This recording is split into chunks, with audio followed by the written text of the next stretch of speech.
Hey everybody, it's your boy Montel. I was just coming by because I had something that was on my mind and I wanted to address it. But before I do, I've got a question for you. Are you the hunter or the hunted? I have to admit, I'm not exactly the most sexiest of guys, and I'm not the most muscular of guys, I'm not the most intelligent of guys, and I don't have bling surrounding me at every way I can move what I do.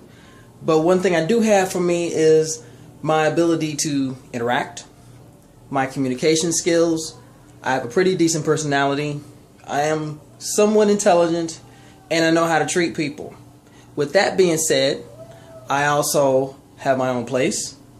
I have a car. I work 2 jobs. And I'm also a retiree from the United States Navy, which means I have served a career for 20 years. Which is pretty impressive, I think. So with all those, you figure I would be somewhat marketable. That you would think that there'll be a young lady out there that would want to be with someone like me, correct? No. No, a guy in my position is always going to be that guy who is the one that sits across from that poor broken-hearted young lady friend who was going after some guy and didn't get what they were looking for, didn't find what they were looking for, or they were looking in the wrong place. And then they want to tell me everything. I have a big problem with this, and I'll tell you why. If I'm the guy that you trust to tell you right and wrong, and you come to me and you want to tell me all of this, do you actually expect me to sit there at the table and listen to you tell how you went after this monster, this animal, this person, and didn't even check to see if they were a hunter or a human being? I don't have any sympathy for you. To a certain point. If you do this once, okay. If you do this twice, we're going to have to question your mental faculties.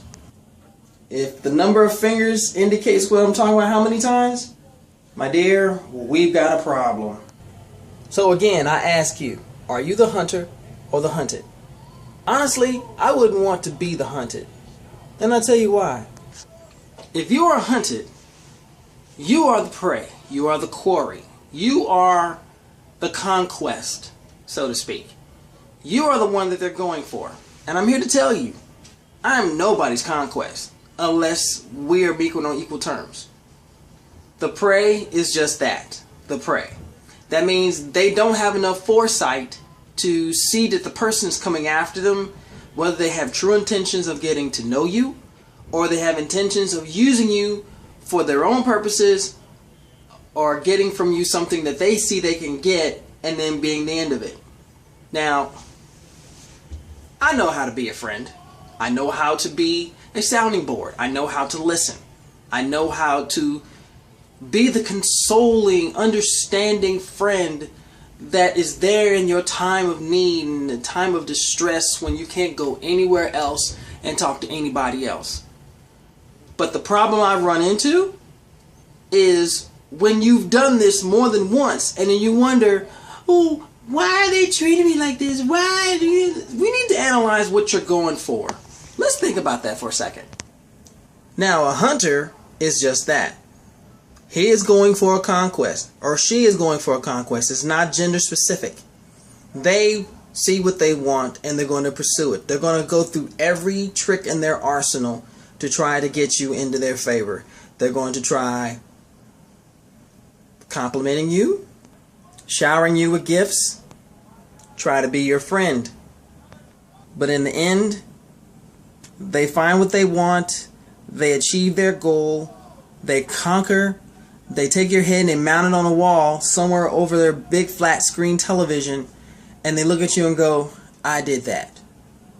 But then we got to look at what you're really looking for. Now, most hunters are obvious. Some have this really dangerous look about them. You know, I can only speak from a guy's standpoint. You know, most of the ones I know are tatted down, thugged out, got that swag and everything because they know they got the confidence they can get just about anybody. And the ones that fall prey to it are the ones who are so weak-minded as to look at, oh girl, he's fine. He's got this, he's got that, and everything. Now, you fall into that trap.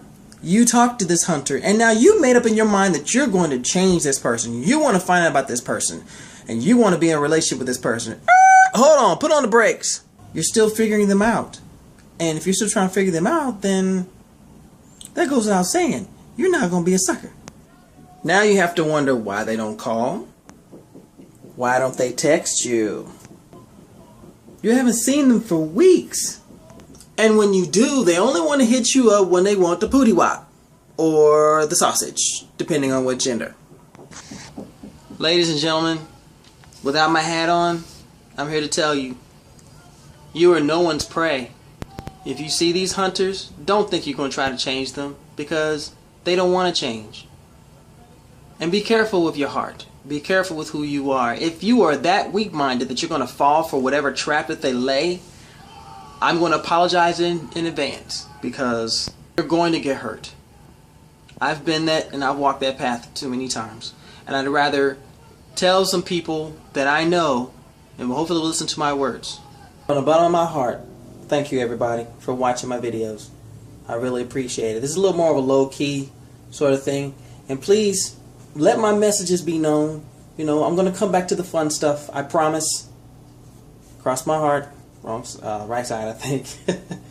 But if you have anything you want me to talk about, you want to make a comment, please leave it in the comments below. I would love it. I love it when people respond to what I have to say. That means it's thought-provoking. Okay? The moral of the story, don't be the prey. Don't even be the hunter. Just be yourself. Put the hunters on notice and tell the other prey they need to stop being suckers.